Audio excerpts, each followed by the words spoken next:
Halo, salam Van Muara Panoma TV.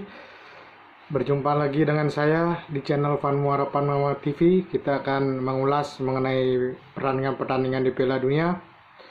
Sebelumnya dari video yang telah saya buat sebelumnya, kemarin saya memprediksi ada 4 laga dan saya kira keempat-empatnya tepat ya. Yang pertama itu bagaimana Kamerun akan menyulitkan Swiss.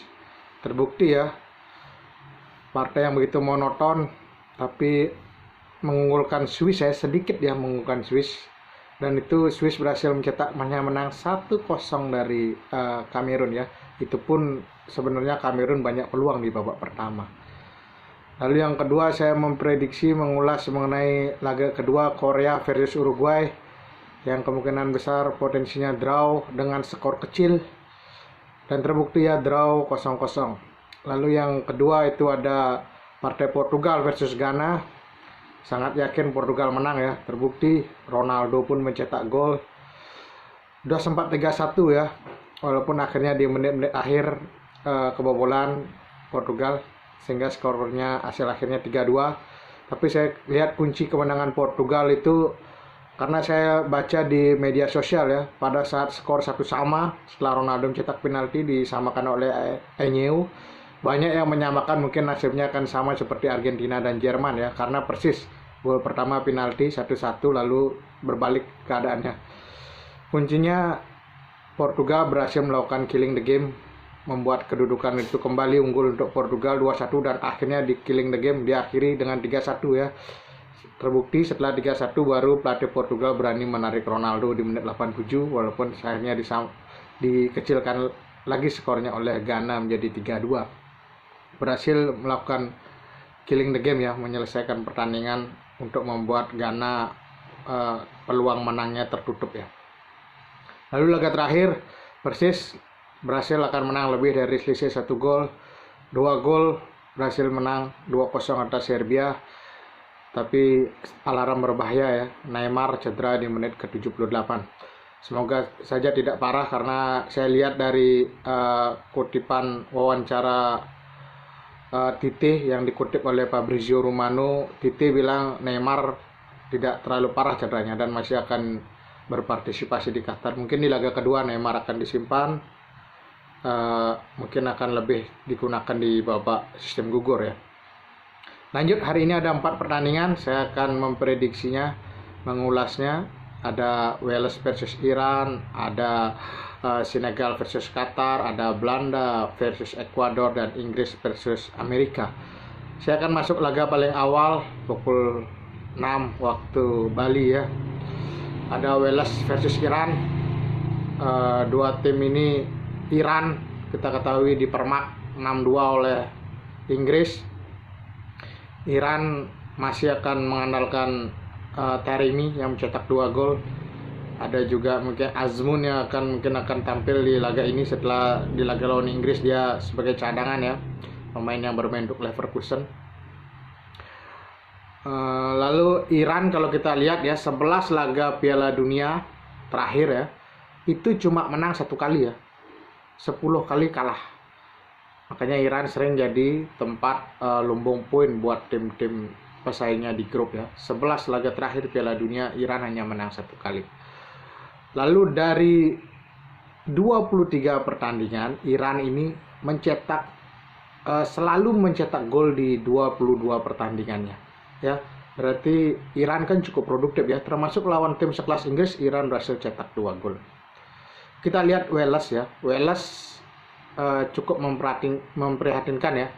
6 laga terakhir itu kalah 3 kali, seri 3 kali, belum pernah menang, termasuk laga terakhir lawan Amerika seri 1-1 ya.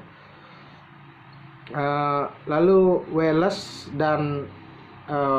secara pemain jelas lebih unggul daripada Iran ya. Di sana masih ada Gareth Bale yang sudah mencetak gol titik putih pada saat lawan Amerika.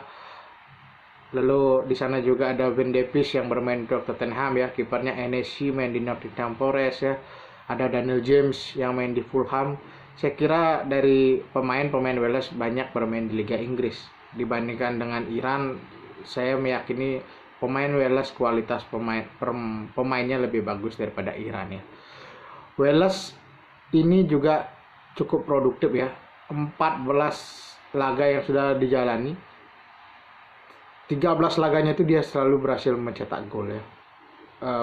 Hampir sama seperti Iran ya. Bahkan Iran dari 23 pertandingan, 22 pertandingannya selalu cetak gol. Terakhir ya, karena sebelumnya kan dia sudah pernah bertanding. Wales 14 pertandingan, 13 pertandingannya itu selalu mencetak gol. Hanya satu pertandingan dia tidak cetak gol ya. Sehingga dari data-data di atas, saya melihat laga ini potensi terjadi banyak gol karena begitu produktifnya kedua kesebelasan ya. Tapi kalau kita lihat siapa yang diunggulkan, saya melihat laga ini lebih mengunggulkan Wales ya. Karena rekor buruk Iran ketemu tim Eropa itu dari 7 pertandingan ke 7-7-nya kalah. Apalagi tekanan jelas ada pada Iran ya. Iran harus menang untuk membuka peluang ke 16 besar, sedangkan Wales sudah punya poin 1. Saya yakin itu akan membuat tekanannya tidak sebesar Iran. Pada pertandingan ini saya mengunggulkan Wales dengan kemenangan selisih 1 gol, mungkin 2-1 atau 3-2. Lanjut ke partai selanjutnya, itu ada Senegal versus Qatar, tuan rumah ya. Setelah sebelumnya Qatar kalah dari Ekuador 2-0 dan tanpa satu shot on goal pun. Ketemu sekarang Senegal yang secara pertahanan jelas lebih bagus dari Ekuador ya. Ada Koulibaly di sana, ada Edouard Mendy kipernya. Kita lihat Qatar, 26 pemain yang dibawa itu semua bermain di Liga Qatar, dominan dihuni oleh pemain Al Sadd ya. Qatar harus menang di laga ini untuk membuka peluang agar tidak menjadi tertutup peluangnya ke babak selanjutnya, apalagi Qatar kan tuan rumah ya. Kalau kita lihat Senegal ya, Senegal lawan Belanda itu berhasil menyusahkan Belanda, bahkan Belanda mencetak gol di menit-menit akhir ya, lewat Cody Gakpo, dan juga di menit 90+9 itu ditutup oleh Davy Klaassen pada saat itu. Tapi Senegal berhasil memberi perlawanan, cuma dia karena kehilangan Mane ya, sehingga di finishing touch-nya itu agak berkurang. Kalau kita lihat Senegal ya, 5 laga terakhirnya itu cuma menang 1 kali, cukup berbahaya ini Senegal. Kemenangan satu-satunya di 5 laga terakhir itu diraih dari Bolivia, Senegal. Sedangkan Qatar 5 laga terakhirnya 4 kali menang dan 1 kali kalah. Yang dapat saya simpulkan dari 5 pertandingan terakhir kedua kesebelasan, Qatar itu tidak pernah seri di 5 laga terakhirnya ya, berarti selalu ada pemenangnya. Dan Senegal baru menang 1 kali ya. Kalau kita lihat kualitas pemain, menurut saya Senegal kan lebih di atas dari Qatar. Di sana kita lihat ada Edouard Mendy, ada Koulibaly ya. Ballatur juga kayaknya bisa bermain setelah di laga sebelumnya sempat kurang fit ya, walaupun minus Mane.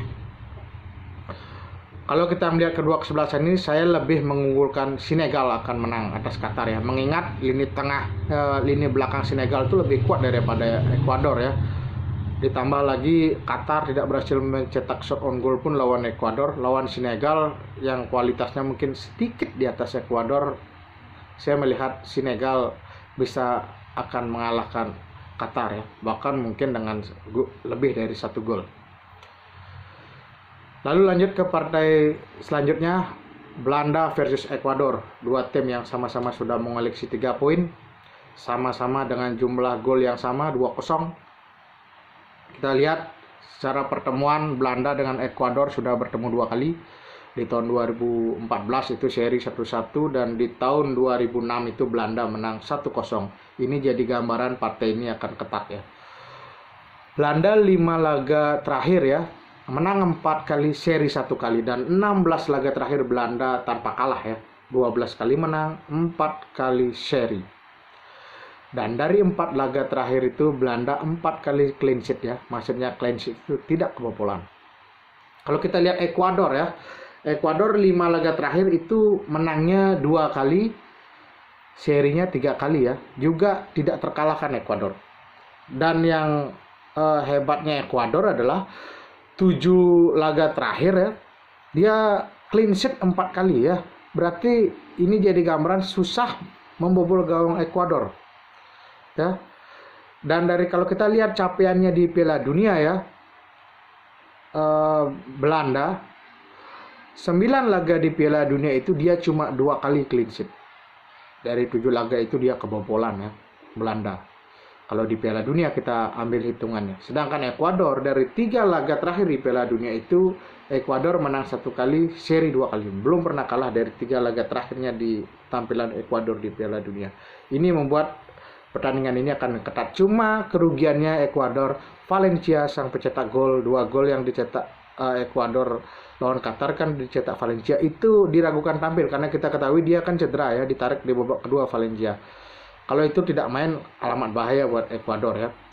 Pada laga kali ini saya melihat laga ini lebih mengunggulkan Belanda ya.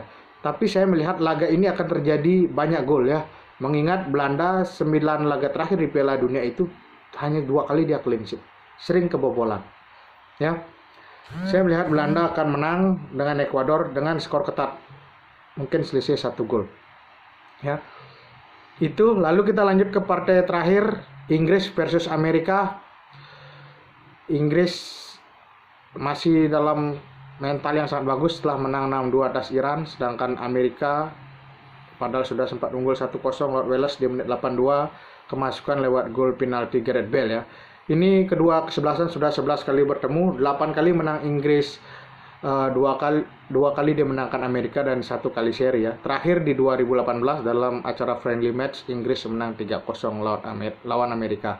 Secara kualitas pemain jelas Inggris banyak dihuni oleh pemain-pemain bintang.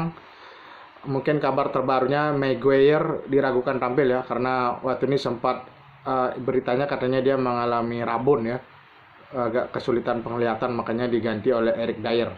Sedangkan Amerika full tim semua bisa tampil, ada Reina, ada Pulisic, ada Weston McKennie ya, yang kiranya bisa menyusahkan Inggris. Kita lihat yang lebih mengkhawatirkan adalah Inggris ya, 5 laga terakhir itu dia cuma menang 1 kali, seri 2 kali, kalah juga 2 kali ya. Sedangkan 5 laga terakhir Amerika juga tidak bagus-bagus amat, hanya menang 1 kali, seri 3 kali dan kalah 1 kali. Terakhir bertemu di Piala Dunia 2010 berakhir imbang 1-1. Saya melihat laga ini akan ketat, tapi saya lebih mengunggulkan Inggris akan menang atas Amerika dengan selisih 1 gol ya. Itu aja yang dapat saya sampaikan. Jangan lupa subscribe Fan Muara Panorama TV. Salam olahraga.